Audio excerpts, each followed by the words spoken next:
नवरात्रि में जितनी शंकर की आराधना कर सकते हो उतनी करो। शंकर की आराधना करने से नवरात्रि में शक्ति का बल बढ़ता।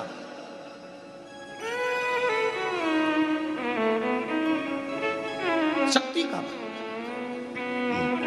क्यों गुरुजी नवरात्रि में शंकर जी की आराधना क्यों करना चाहिए? हमने कहा माता रानी से जो मांगना है तुम्हें, अगर तुमने नवरात्रि में शिव जी की आराधना करिए, शंकर की कथा सुनिए, शंकर की आराधना करिए, शिव स्तुति करिए, शंकर को एक लोटा जल चढ़ाया, मां आद्य शक्ति तुम्हारे पर कृपा करेगी। क्यों? क्योंकि जिस स्थान पर शिवलिंग रखा होता है और जो हस्त कमल है वो मां पार्वती जगत जननी दुर्गा भवानी है। जब हम जल चढ़ाते हैं मां आद्य शक्ति अम्बा जगदम्बा 64 योगिनियों पर वो जल चढ़ जाता है और जगत जननी नवरात्र में प्रसन्न हो जाती है। वो जल की इतनी महत्वता है।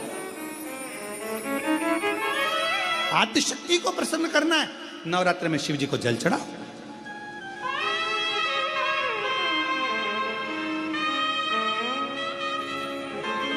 कोई बेटा बेटी है,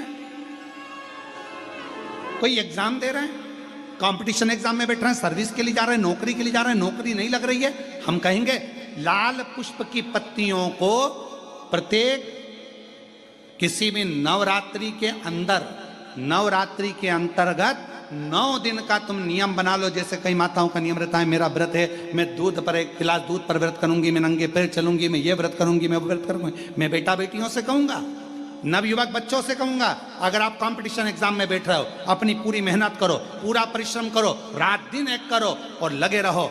और 9 दिन तक नवरात्रि में 9 लाल फूल की 9 पंखड़ियां या 9 कोई भी चावल लाल कलर में कर कर, कुंकू में कर कर, अगर माँ जगत जननी के मंदिर में नहीं जा सकते, माँ भीड़ रहे तो शिवलिंग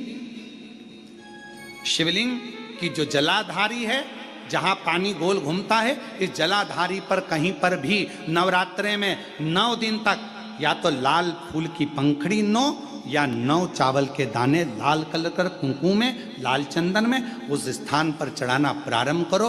9 दिन के बाद तुम्हें 15 दिन और निकलेंगे, उसके बाद तुम्हें खुद लगेगा कि तुम्हारी जॉब, तुम्हारी नौकरी तुम्हारा बाबा ने लगाया है। शक्ति का बल। परिश्रम जरूर करना, मेहनत जरूर करना, रात दिन पढ़ाई एक साथ करना और अपने परिश्रम को नहीं छोड़ना। मेहनत जरूर करो पर साथ में ये प्रयोग भी करो नवरात्रि का।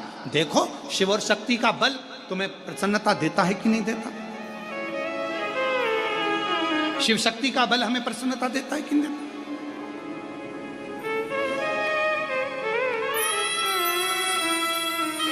अब कई लोग ऐसे होते हैं, हम नवरात्रि आई है, माता रानी को भज रहे हैं, जगत जननी दुर्गा भवानी को भज रहे हैं, पर शिव जी के मंदिर तक नहीं जा रहे, समय नहीं मिल रहा मंदिर जाने का, क्योंकि माता जी के मंदिर जाते हैं, माता जी को प्रणाम। अरे उस शंकर को पहले भजो, सवेरे उठते से ही पहला 1 लोटा जल शिव को, क्योंकि उसी के माँ जगत जननी हस्तकमल पर जल जाना जरूरी है। शंकर का चढ़ा वो हमें फल प्रदान करे, सुख दे, आनंद का दे।